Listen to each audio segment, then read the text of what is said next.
Okay, yeah. Okay, good morning, everyone. Today we're hosting Dr. Hyunwoo Lee. He's a postdoctoral researcher in Dr. Jim Hayes' lab at the University of Utah. Hyun-Woo did his PhD with Dr. Lee at Seoul National University in Korea. There he studied the spatial representation of hippocampal subregions in visual scene memory tasks. Currently, in his postdoc, he's focused on the neural mechanisms underlying how animals perceive and learn about the temporal structure of the world. His recent findings highlight a novel role for the medial entorhinal cortex in timing behavior and demonstrates that this region encodes temporal information that is critical for flexible learning. His paper, I just learned, is already published in Nature Communications. Congratulations. Thanks, Hyun-Woo, for accepting our invitation. Please go ahead. Yeah, thank you for the kind introduction and thank you for inviting me to the Journal Club. I'm excited to share my recent research. So I'll be presenting my postdoctoral work that was published last year, titled "The Medial Entorhinal Cortex Mediates Learning of Context-Dependent Interval Timing Behavior." And please interrupt me if you have any questions or anything unclear during the presentation. So okay. One of the main research questions of our lab is how the brain learns the timing behaviors. Timing behaviors refers to performing actions based on duration and sequence of events. So activities such as driving a car, playing music, and cooking all involved timing behaviors.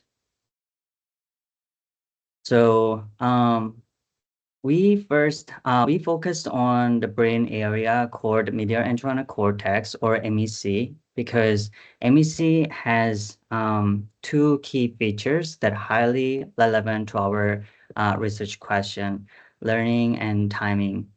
So this is rodent brain from the side view, and this yellow color represent the hippocampus, and this light green is the medial entorhinal cortex. And the MEC has extensive anatomical connections with the hippocampus. So together with the hippocampus, MEC is also known as one of the critical brain areas for episodic memory and spatial memory. So it's important for learning and memory, and also the time correlated activity, or time cells, has been observed in the MEC. This is a paper from Hayes and Dombeck 2018. So in this paper, the authors trained the mice in this virtual reality linear track. This is third eye view of that VR linear track. So the mouse, this is a track, and these are the objects, visual landmarks around the track. So the mice were trained to run through the linear track, and in the middle of the track there's a invisible door. So the mouse, they need to voluntarily stop at this location and wait for more than 6 seconds. And there's no external cue inform the time, so they need to internally count the 6 seconds. And after the delay, they run down the track and get reward at the end of the track. So in this task, the authors recorded neuroactivity from MEC, especially during this 6 seconds delay period. And then they observed the time cells in MEC. So for example, this this neuron always fire at the beginning of the delay. So they fire around here every trier, and then these neurons fire at 2 seconds to 3 seconds, and this neuron fire towards the end of the delay. So there were neurons that fire at specific moment during this delayed interval timing. So MEC has two key components, the learning and memory and time components. So we thought this brain area is a perfect candidate to study our research question. Question, Hyun-Woo, could you go back one slide? So I'm looking at the individual traces at the bottom. So most of these cells, it's their peak activity that is different. Yes. I don't see that many cells that have kind of a working memory, like ramp hold type response. Is that the common response type for MEC? That it's the peak that tides the interval as opposed to a working memory type? Oh, you mean like the peak timing of these neurons over represent the start or end of the delay? Yeah, what I mean is that when I look at your individual trial responses where you have your laser pointer, so the first column, they're responding more around 0. Then we go to the second column, there is a delay in where they peak. Then the third, and so on as the fourth. But we see, like, for example, in cortical areas or in the cerebellum, we see this type of response that they ramp and then they stay up for several seconds. Oh, So I'm saying I I'm not see. seeing that response type here. Right, right. Yes. So typically, in the medial temporal lobe, in MEC and the hippocampus, we don't often see that kind of ramping activity. We rather see this kind of like focal tuned activity at specific moment. So I think that's a little bit different from other brain area. Yes. Interesting. Yeah. Okay, thanks. So, and yeah, there's one more thing I would like to introduce about time cells as a background. So, the time cells in the medial temporal lobe was first discovered in Pasarkova 2008 paper, and the term time cells was first introduced by this paper, McDonald et al. 2011 paper, and here they reported hippocampal time cells in this working memory task. So in this task, they trained the rats to sample an object 1 or object 2 at this location. And then after that, the animals need to wait in this place for 10 seconds or during the delay time. And then after the delay, they can proceed and sample the sand jar here. So the sand jar has either order A or order B. So depending on the combination of object and order, the rats decide to whether dig into the sand jar or not. So it's go-no-go task and object order association based on object and order association. So rats in this task are required to remember the association between object and order identity, and also they need to hoard their memory, hoard object identity memory during this delay period. So it's a working memory task. And here they recorded hippocampal neural activity during this task. And again, they observe the time cells. So these neurons fire, this time cell fire here, this neuron fire here, and so on. So they fire at specific moment during interval timing. And in addition to that, these some of these time cells also inform the carried object identity information. So this neuron show higher firing for the object one, and this neuron higher firing for object two, and so on. So the authors propose that these time cells in the hippocampus carry the object identity information or working memory across this delay period. So, and also this is the sequencer. This is all time cells from one session. So when they sorted the time cells according to their peak, you can see that these time cells kind of span across entire delay period. So the authors propose that the object identity information kind of transfer from early neurons to later neurons in the hippocampus. So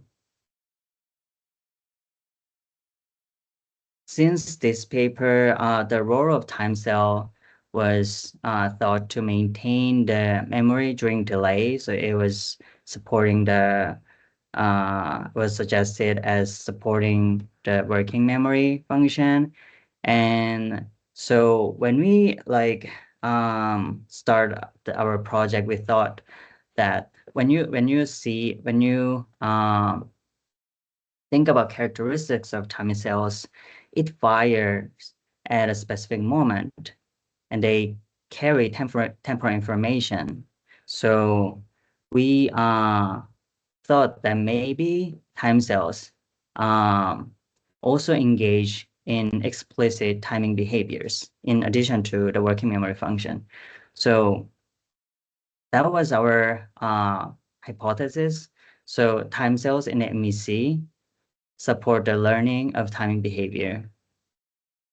I have a question here. So again, back to that side of like ramping for cortical circuits. There we think there's like these recurrent connections that maintain the response for several seconds.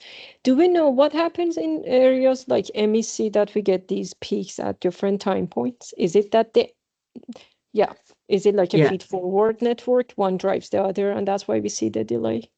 Yeah, that's a great question. So that is unknown.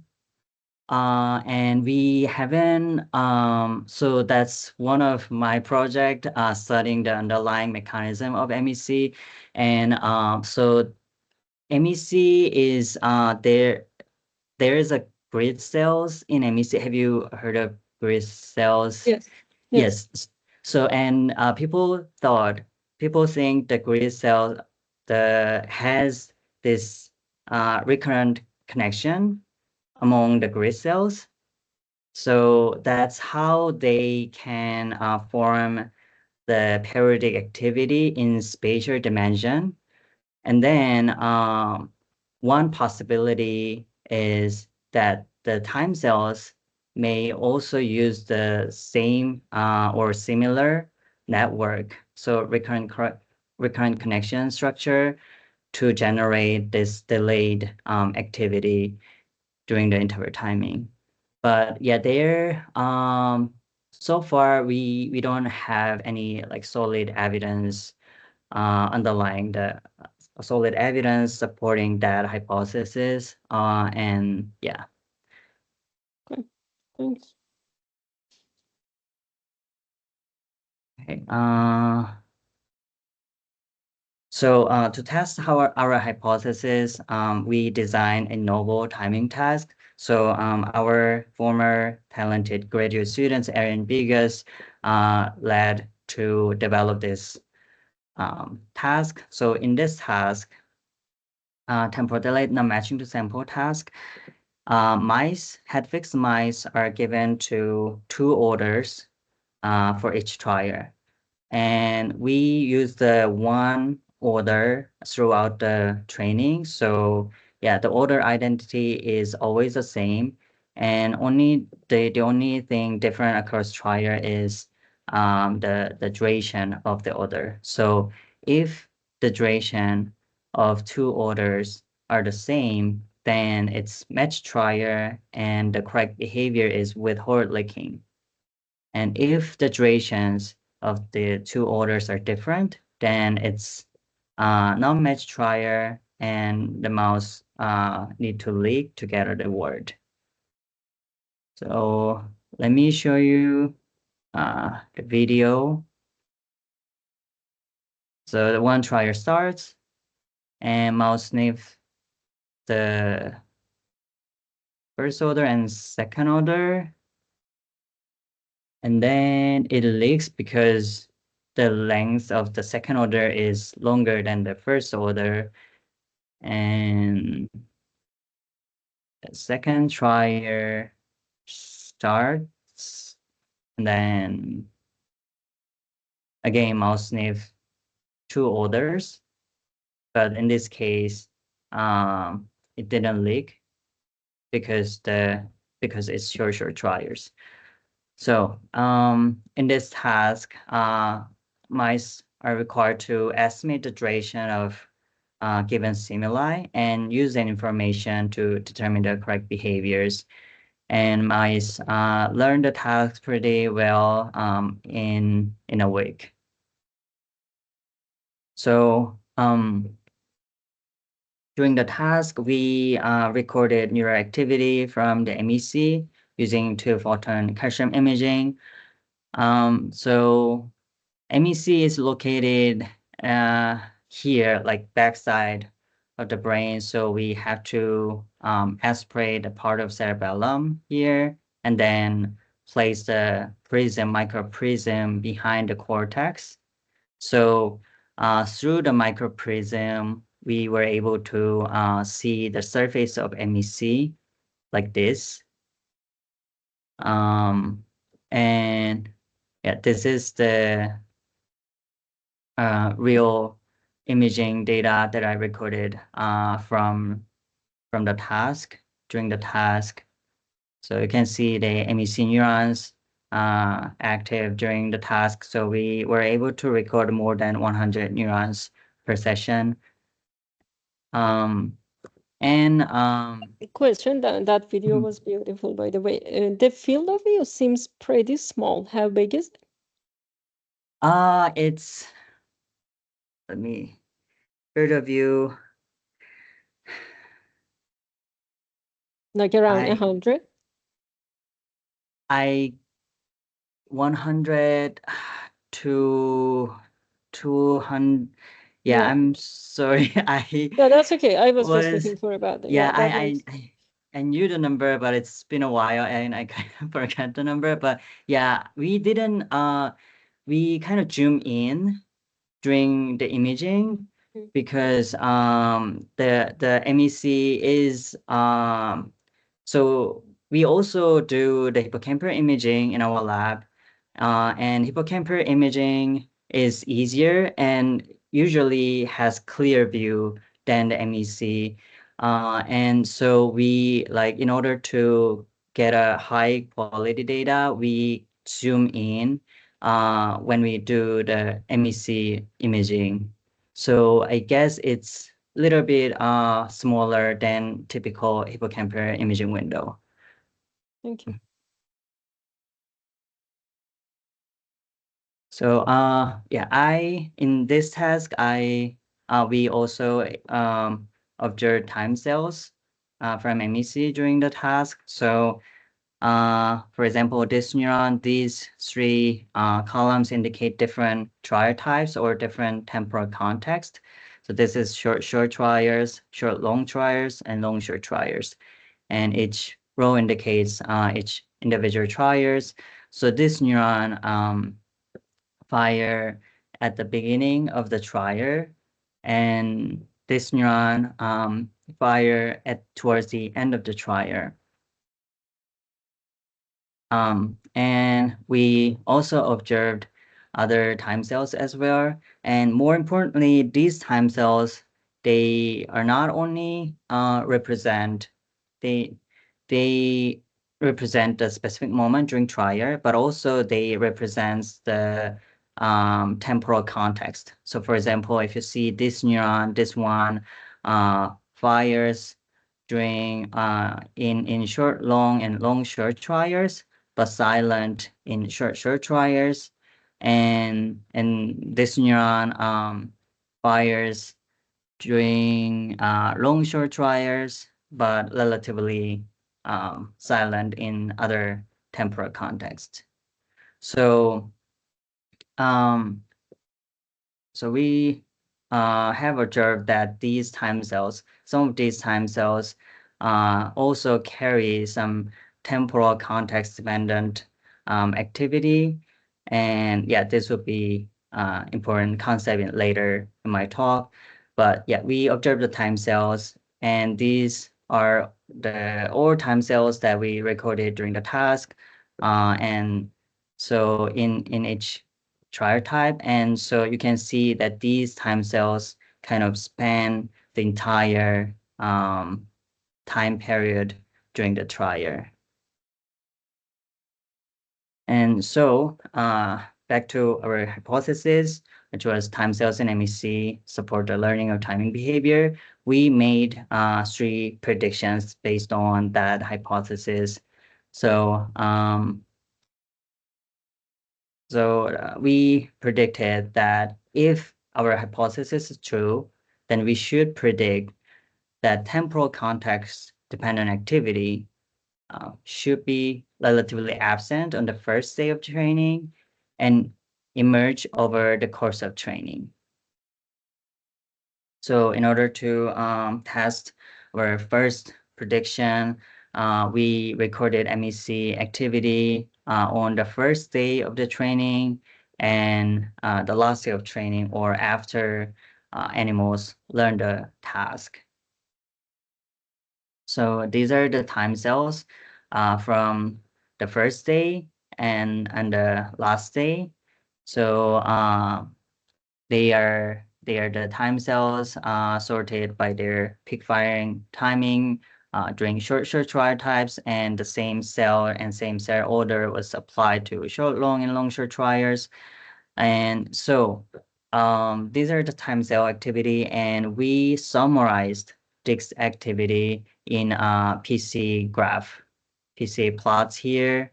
So here in the plots, each line represent the population dynamics for each temporal context. So if you see this red line, this is where the population activity starts, and then it evolves in this direction. So 3 seconds in here, and it goes to here. 8 seconds is here, and then the population activity ends around here. And so the same thing for blue and yellow lines, except for they are associated with different temporal context, short, and short, long. So if you see the population activity on the first day of the training, all of the population activity starts from the similar state, and they evolved to the similar direction, and they end in a similar states. However, if you see their dynamics on the last day of the training, they start in a similar state. However, around 8 seconds, where like the animals can decide whether to leak at this point. So around 8 seconds, the population activity starts to diverge from each other. So the yellow line clearly diverge from red and blue lines here. So that suggests that this population activity distinguishes temporal context to a larger extent after the learning. So Question. mhm. So are these correct trials or everything? These are correct triers. Okay. Yeah, I actually did the same analysis for correct triers only and all triers, and they were pretty similar. And how would this look like for incorrect trials? I haven't plotted incorrect trier only activity in this analysis, but I have another. It's a good question. I can just briefly show you how the incorrect Or maybe triers you look just like. say it. So is it different? You don't see this separation anymore? It's so to be honest, I didn't plot it in PCA with incorrect triers only, so I don't know, but I speculate it's more like intermixed. But I can, yeah, quickly show you Oh, how incorrect triers look like. So incorrect triers during their sequential activity is kind of disrupted during mm, error triers. So it's kind of more like random when they make error triers. So we think mice maybe not pay attention to the task, so they kind of missed uh, the mm. duration and the triers. Okay, thank you. Yeah. With Mhm. the PC space, if you could go back, Mhm. I agree with you that after training, short is different from the other two, but I was not too convinced that blue and red are that different. They seem to be about the same as they want. You mean Blue and red, they are, yeah, so yeah, I'm saying blue and red in day one are about oh the same, maybe a bit less, but blue and red on the last day of training are also not too different. And I don't know how we are quantifying difference versus not different. yes, so you mean okay. So yeah, it seems like the neuroactivity distinguish match versus non-match scheme Yeah, instead of individual temporal context. exactly. Yeah. Yes. So we quantify so we kind of focus on that dissociation match versus non-match, and we quantify this in the following analysis. So to quantify this observation, we computed the Pearson correlation coefficients between short and short-long triers and short and long short triers. So it's correlation between match versus non-match triers. And then here's a correlation value distribution, and the correlation was higher on the first day compared to the last day. And that suggests that again, this population activities is more similar across temporal context on the first day, and they distinguishes to a larger extent after the learning. So we confirm that our first predictions is true. So the temporal context dependent activity emerge over the course of learning, and we made second prediction, which is the time cell coding activity should be disrupted on error triers when mice incorrectly report match or non-match. So here I randomly divided the correct triers into two groups, correct A group and correct B group. And I matched the number of, so we matched the number of triers in correct B group and error triers group, because usually error triers has less number of triers. And then we plotted the time series activity in correct A, correct B, and error triers, and you may observe that you can see that this sequential activity is maintained in correct B group, but not in error triers. And we also quantified its observation using Pearson correlation coefficients. So we computed correlation between correct A and B and correct A and error.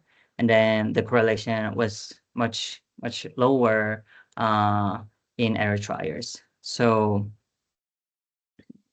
this result suggests that the activity of time cells is disrupted when the animal makes an error behavior. So we confirmed our second prediction is true. And then before I move on to our third prediction, which is inactivation experiments, I would like to introduce one more interesting thing about our neural data. So far, we have observed that there is context-dependent, temporal context-dependent activity in MEC, but we wanted to check if that's true for all individual animals, if that signal is present every single animals or not. So we conducted analysis for individual animal level. So in this analysis, here, one dots in this graph represent population activity in one trial. So each dot represents population activity in each trials, and the color of dots indicate the temporal context, different temporal context here.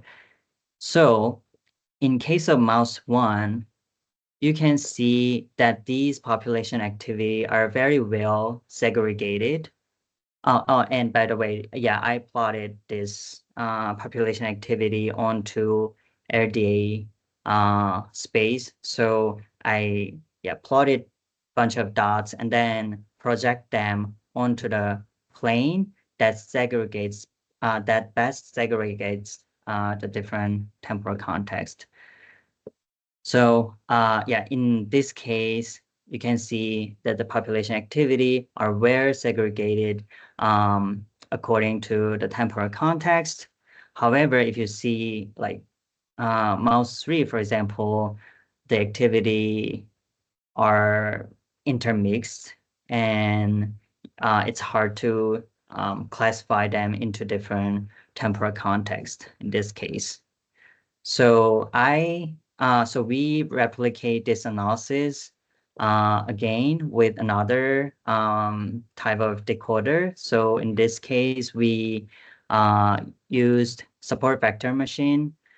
So here we use the same population activity data, and with the support vector machine, we built a decoder to decode either temporal context or match versus non-match trials. So here, yeah, they are almost the same, show the same trend. So yeah, here you can see that these overshade in the bottom are the chance level. And I had 6 mice in the recording experiment. So we these different colors indicate individual mice. And these circles, dots represent the real actual decoding accuracy of that mouse. So you can see that most of the mice have higher decoding accuracy than the chance distribution. But one mouse, mouse number 3, we've seen here, and one mouse didn't show higher decoding performance than the chance. So there's a variability across animals. So So when you say trial type, you mean the 3 trial types? yes, yes. And then what are the patches of color? What are why? Yeah. Oh, right. So these are Sure. individual that this represent different mouse. So mouse 1 is red, and mouse 2 is yellow, mouse 3 is No, I understand, but uh, then you have are these like shuffled control values? Like, because you do have oh, the dots, right? right, right. And they don't overlap with those. Yeah. Shuffle, Yeah. What right? are these? Exactly. What are these? Oh, you mean shuffle? So that's shuffle. That is my question. These are shuffle. Yes, yes. These are Okay. yes, shuffled distribution. Okay. So it's chance level. Thanks. And early and late is day one and last day, something like that. All right. So yeah, sorry. I should have mentioned that. So these are all last day of the training, and early and late means that let me show you this guy. So we within the trier, it starts from here and it ends here, and there's a early period like this, where the animals does not know, cannot distinguish short and short long triers because they have exactly the same stimulus. So we define this as early phase of the trier, and we define these as late phase of the trier, where when animals can distinguish different temporal context. I see. So in during I early see. phase, the animals or neural activity cannot distinguish different trier types. I see. Mhm. And then have you made sure because I saw that mice could like and report their choices. So you've made sure that you're not decoding like inactivity or reward. Yeah, that's good question. So yeah, we try to dissociate those behavior compound. So we ran generalized linear model GRM analysis and make sure that these time cells we recorded from the MEC are not correlated with any other behavior components like leaking or running kind of behavior. Thank you. Mhm. Then, so we wanted to know what causes this difference across individual mice. So we first checked the histology. These are histology for all of our 6 mice. And here the red mark indicates the center of imaging window. So um, you can see, so this is mouse 3, and this mouse 3's imaging window was not very different from other animals. Actually, this one looked similar with mouse 5. So yeah, we didn't see any different across, huge difference across mice. And then we tested if individual mice used different behavior strategies to perform the task. So our behavior paradigm is not very simple. It's kind of complex timing task. So we realized that there are multiple ways to solve this task. So we designed five, fi- five possible behavior strategies to solve the task. So the first behavior strategy is cue-based strategy. So in this case, mice just pay attention to the single elements of the trier. For example, they only leak after the order offset or long queue or second queue with certain probability, and they don't really understand the rule of the task.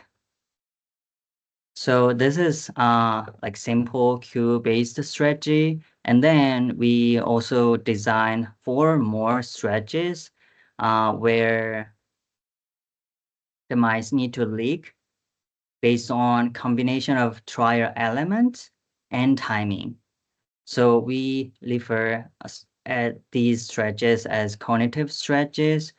So let me just briefly introduce 2 of these cognitive strategies. In case of comparison strategy, um, mice perceive the duration of 2 orders, and then they decide whether to leak. They decide to leak if the durations are different. So if the durations are different, they leak, and they perceive the duration, and if they're different, they leak. So that's comparison strategy. And in case of long queue plus timing strategy, um, in this case, the mice know the combination of um, the the orders. They kind of know when the second order is going to end.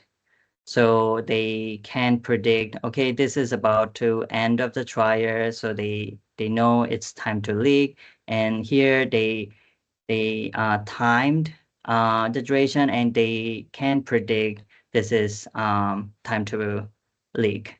And also they use long queue as a go signal, so they only leak at the end of the second order when there's long order was presented. So in this case, there's no long order, so they don't leak. So Hyun-Woo, could you go back one slide? Yeah, so I'm not sure I understand what, like, can you also explain the queue-based? sure. So in this case, they also use the mice leak either after the order or after the long queue or after the second queue, but with a certain probability. They so these three elements are independent to each other. So the mouse don't consider these three elements conjunctively. Um, so, for example, if the mouse have high weight with second queue elements, then they will leak after the second queue. So the queue-based strategies will lead to error trials because they're not really solving the task. Yes, they so in these strategies, they conjunctively use more than one element Mm. so that they can solve the Yeah. task with higher performance. And with this strategy, they can somehow solve the task. It's higher than chance level, depending on like the Mhm. how weight is distributed across these three elements. So it's hard to dissociate them by just looking at their performance. But when you like analyze their leaking behavior in details, you can tell whether the mouse is use these strategies or this strategy. Okay, and then I'm very confused at the diagrams Mhm. for cognitive strategy. So one is long Q plus weight, and then it's convolved with the kernel, and then two is, yeah, I really don't know how to even rate this diagram. Should I go left, right, up, down? Oh, okay. Yeah, these four stretches are kind of independent stretches. They don't have like sequential order. So we just try to design all possible stretches that can be employed during the task. So for example, long queue plus weight means uh, mouse leak when there is a long queue, but they don't leak like right away, but they wait until the second queue is off. And so they wait until like second queue presentation up to here. And Okay. then after the perception, they uh they leak Yeah, or not. Yes. makes sense. Okay, thank you. We can move on. And the second strategy is they just time the entire trial length. So they start estimate the duration once from here. And if the duration is 10 seconds, they leak. And if the duration is 7 seconds, then they don't leak. So that's another strategy to solve the task. And the model, if you could go back, what is the input? So this is not neural data. This is all inputs are stimuli and time, and outputs are the lake. That's it. Yes, yes. So we try to simulate leaking behavior. It's not related to neural data. So we first designed the different possible behavior strategies, and then we applied non-homogeneous Poisson so we applied non-homogeneous Poisson process to model the simulated leaking for each strategy. And then we compare those 5 leaking models with the actual leaking behavior of the mouse. So and then we compute the deviance explained value. So this value represent how well the real leaking is explained by specific simulated leaking. So then we plotted this deviance explained values on this graph. So each dot represent individual mouse. So yeah, we included all mice we used in this task. So each mouse have 2 deviance explained values. So one value associated with Q-based stretching model. And then there are 4 deviance explained values associated with cognitive strategies, because there are 4 strategies in cognitive strategy, but we picked the largest deviance explained value out of 4. So each mouse have 1 Q-based value and 1 cognitive strategy value. And here, these colored dots are the animals that we used in imaging experiment. So, sorry, this is done per session? Paired, sorry. Per session. I mean, you fit the data for each session of behavior, or is it like pooled sessions, and for each mouse you come up with a model? So yeah, we only use 1 session per mouse, which is the last day. Once the mouse learned the task, we only use that session for each mouse, and then use that session we modeled and yeah, calculate the value. So yeah, and when we plot this, we found that there are 2 groups in the mouse, depending on their behavior strategies. So these groups on the diagonal axis, they have similar deviance explained value with Q-based strategy and cognitive strategies. So that means that these mice less relied on cognitive strategy, but more likely relied to Q-based strategies, because their leaking behavior does not improve anymore with cognitive strategy. And these animals, however,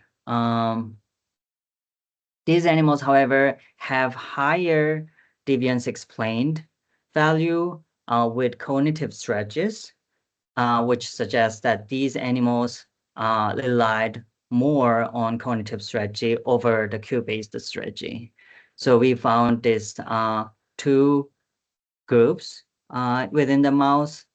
And so we take these 6 colored dots from this graph and plot it here. So in this graph, the x-axis is neurodata decoding performance accuracy with support vector machine. So the higher value means that these animals' neuroactivity represent temporal context information well, and this means the decoding accuracy was bad.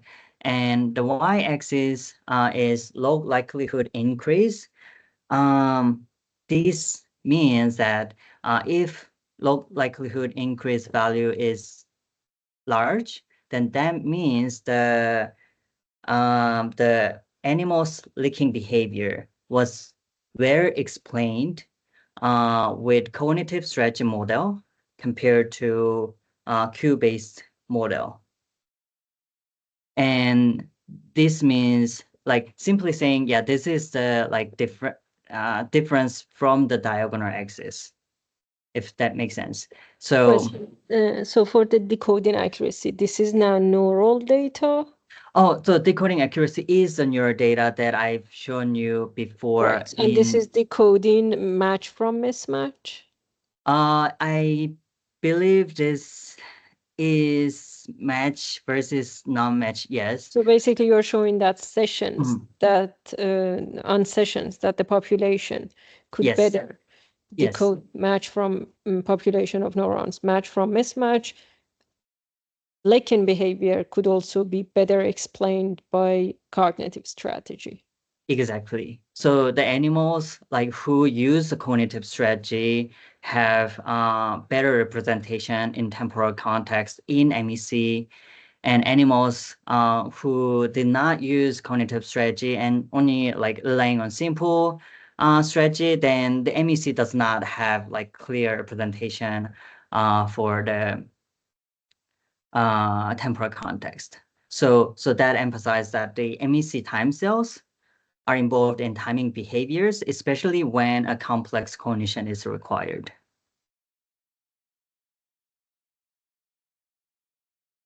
So yeah, that was our neural data result. And then our last prediction was inactivation of MAC should impair the learning of timing task. So can I have a comment about the previous one? Because basically what you're showing here is that is the correlation between behavioral performance and neural decoding level.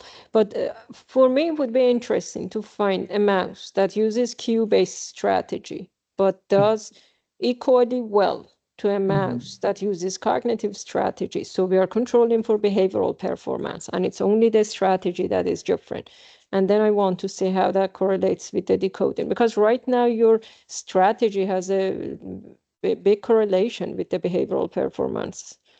So yeah, the one thing, so yeah, you're right.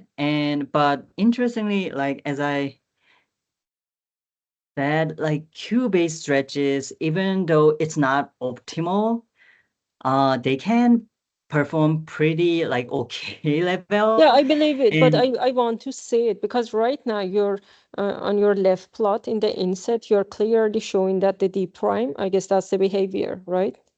No, sorry, that's not D prime, that's D squared. Yeah, but you're not showing us anything about their behavioral performance. So I don't know how. I see. So I'm just saying, if you had picked two mice with equal behavioral performance, so we knew that this is really a reflection of the strategy as opposed to the performance, as opposed, yeah, to how well they did the task. Yeah, right. Yeah, I like so for these animals, their performance was very comparable, and I couldn't. Yeah, and also we didn't have like many animals in imaging experiments, so I couldn't subselect animals based on their performance. But yeah, I would like to yeah say the cognitive strategy animals does not necessarily have high performance, so they can still make error and pretty like 20% to 30%. So it was kind of similar performance. But yeah, I think it would be more clear if I can subselect the animals with this like very similar or almost the same behavior perform correctness and compare them one by one. Yeah. Thank you. Yeah, and also this is last prediction. So we inactivate the MEC using DREAD system during the training sessions. And then we found that control animals can learn the task pretty well within a week, but the inactivated animals couldn't learn the task normally. So at the end of the training session, there's not much improvement from the first day of the training. So we confirmed that the MEC is necessary for learning of timing behavior. So based on these three predictions, we concluded that the time cells in MEC support the learning of timing behavior. And so time cells to support to support this novel function of MEC, time cells develop representation of temporal context over the course of learning. And the temporal context dependent activity in time cells is influenced by individual mouses learning strategies. So I'd like to thank all of my lab members, including my PI and co-lead author, Erin Bigus, and all the funding sources. And thank you for your attention, and I'm happy to take any questions. Thanks a lot, Hyun-Woo. Yeah, That was a thank very you. clear talk. Any questions? Omar, I think you had I don't know if you're still here, you had a question. Do you want to speak up?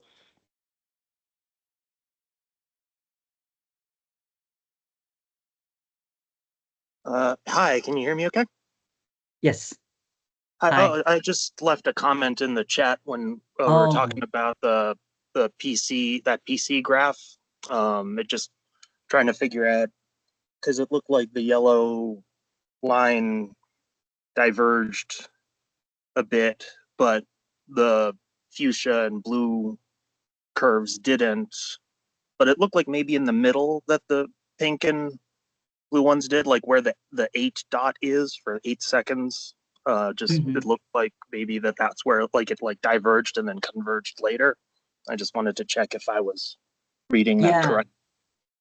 Yeah. Thank you for the question. And you're right, because it's when you see the 8 seconds during the trial, this is when so you can see this long short trial and short long trial.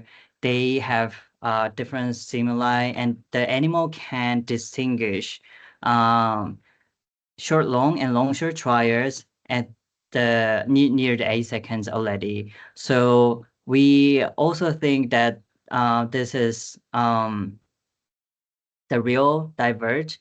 Let me see if I have graph supporting.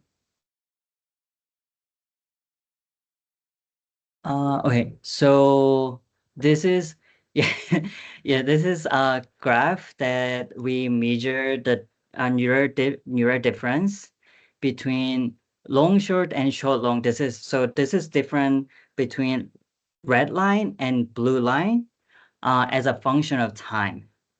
So you can see that the neural activity differed distinguishes these two temporal contexts from this time point, which is pretty early. This is even earlier than 8 seconds.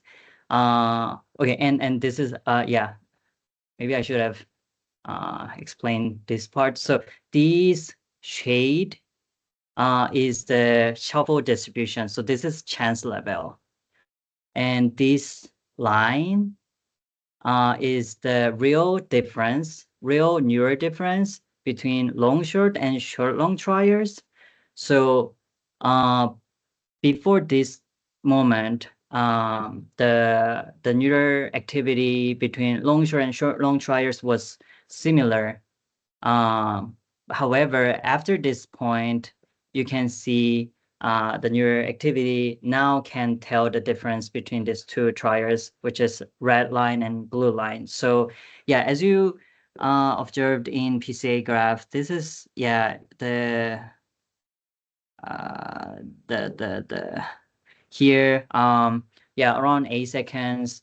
I think the difference between the divergence between red line and blue line is the real, and it's statistically significant in neural data.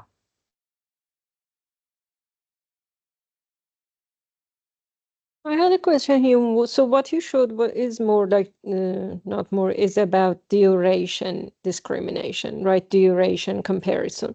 What do we know about MEC and its role in interval comparison? So it's usually interval comparison. So there, in classic literature, people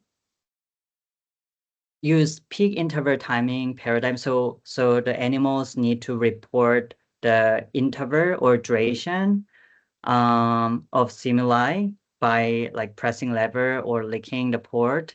So in that kind of simple timing task, people didn't lesion or inactivate the MEC, but people like try to disrupt the hippocampal function in those kind of paradigm and didn't see much impairment in behavior performance. So it has been thought that just comparing simple like durations is not the main role of the medial temporal structure. So even if you region the hippocampus, animal can still do the duration comparison pretty well. And I can maybe let me see. Yeah, I can show my one of my. I think I'm a bit confused because what you showed us is a duration comparison task. So why do you say? So if there's only one. Okay, yeah, I would like to. So if there's only one duration, you need to pay attention. Like, in our task, you need to use two durations to make a decision. And so yeah, can you see my like Sure, yes. other slides? We Oh, can see your the paper. oh, okay. Okay. So what we observed in our behavior is even if we inactivate the MEC, mice still distinguish short duration and long duration. They know what short duration is and what long duration is. However, they cannot associate. So it's like in this task, you need to know long short is associated leaking, and long is associated leaking, and short is not associated leaking. So they need to withhold leaking. So it's more complex association between behavior and temporal context. How So do you that's know why. that if you lesion MEC, mice can still know if this Yeah. stimulus had short or long duration? Okay. Yeah. Let me share another window to show part of my paper. Okay. So here first uh we have two evidence. So first is this is MEC inactivated animals behavior. And so we kind of see that these animals don't leak after the short order like this, but they have a tendency to leak after the long order.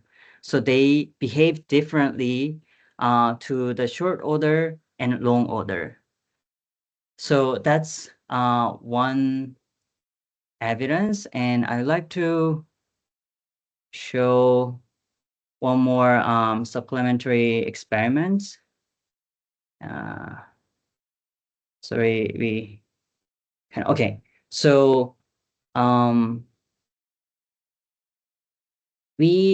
so after we run our animals in our TDMS task, we also tested the same animals in one more simpler timing task. So in this task, animals leaked at so there's no order. There's no order, and water is given automatically in every 10 seconds. So the animals, well-trained animals, is expected to show some predictive leaking before water is given, because they kind of can estimate the duration, like 10 seconds of duration, and then they can predictively leak before the water comes in. So we found that both inactivation and both inactivated and control animals can learn the task without any difference in performance. So we think they can still estimate the duration. And yeah, this is like one last thing. This is very cool. So you're saying that you don't think it's that the temporal processing is what in the MEC. No. So then let's say if you guys were going to do opto, so you think it's that because then what MEC is doing here is doing that cognitive strategy. It's basically comparing these two. It's not just keeping track of the duration. Right. So it knows this is the duration of this stimulus, that's the duration, are these different or the same? So if you were going to do opto, then you think it would be like during that delay period that if you manipulate? So okay, yeah, that's also a good question. We try to like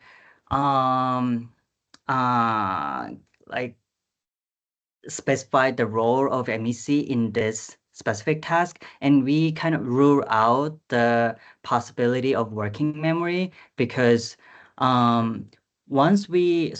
the same inactivation animals, so they didn't learn the task properly. And then we off DCZ, which is we didn't inactivate the animals during the training, and we trained the animals another one more week. And then so these inactivated animals now learn the task because they didn't activate it during these extra sessions. And then so once they learn the task, we inactivate the MEC again, and they did pretty well. So even without the MEC, once they learn the association, they don't require MEC anymore. So we don't think it's working memory function.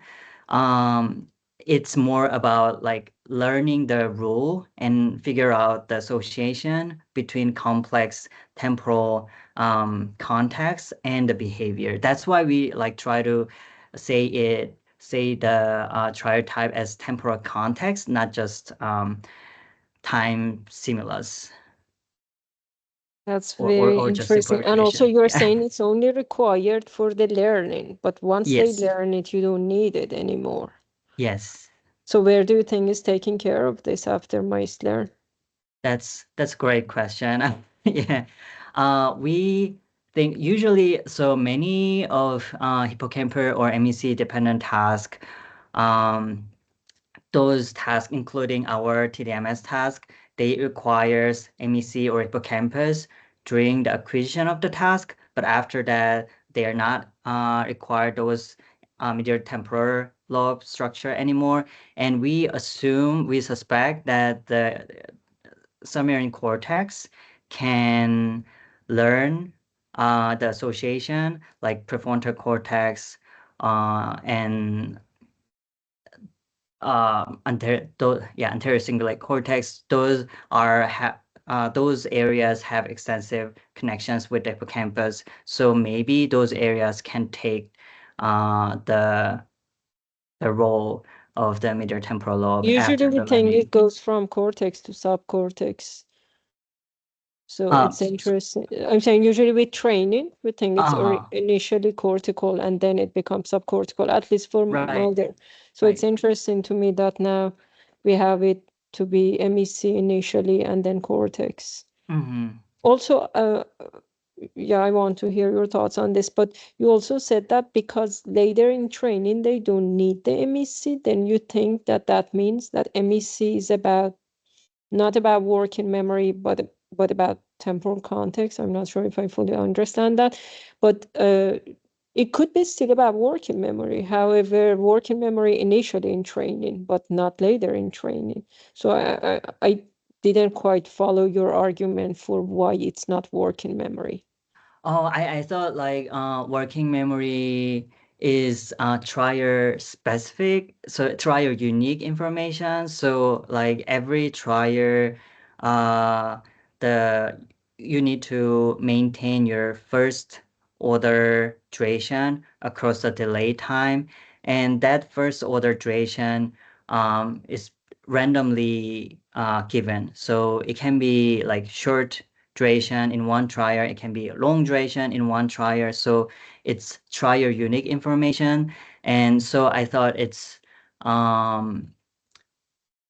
the working memory cannot be like trained. So for example, like association between two concepts is once you learn the association between like stimulus and response, then that association is the same across all trials. So that is kind of fixed information, but working memory is I see. yeah. So that's why I try So to then I how thought do it's you different. think, let's put it this way, how do you think is exactly MEC solving this task if it is not by holding the memory of the first stimulus duration and comparing it later with the seconds? And then how is MEC solving it? Yeah, that's a good question. We try to understand that. The one speculation we are thinking is like, so MEC and hippocampus, the medial temporal lobe, is important for episodic memory. So episodic memory is you uh like i- learn the association with your from your experience. And so in this case, um, they expose to a series of stimuli, first order and second order, and they respond to that stimuli. So that's another experience. So order, stimulus, and response, that set of experience needs to be remembered and processed to find out the association. So if it's let's say very simple association like okay, short order no leaking, long order leaking. So if it's very simple association like that, then maybe you don't need the medial temporal lobe to be involved in learning the association. However, in this case, it has more complex stimuli to be processed. And the reason why I like why we think in this way is this is duration time stimuli, but in case of visual stimuli, um, so one of the studies show that if you use very simple visual stimulus, like okay, like stripe shape and turn left and how can I say very different and simple visual stimulus and turn right. So if you use very simple stimulus to associate with certain behavior, in that case, you don't need medial temporal lobe. However, if you use like more complex and so that's why we keep refer our stimuli as context. So if there's many elements in the stimuli and you need to experience and perceive it, then in that case, I understand your point about complexity, Yeah. and I understand Okay. your point that, for example, if it was one simple stimulus action association, then maybe that's not MEC's role. But for No. this delayed non-match to sample task, we Uh-huh. need working memory. Is there even an alternative strategy to solve this task without a working memory? Oh, I see. Yeah, we need working memory. That's true. But then why It do you is say MEC is not doing that job?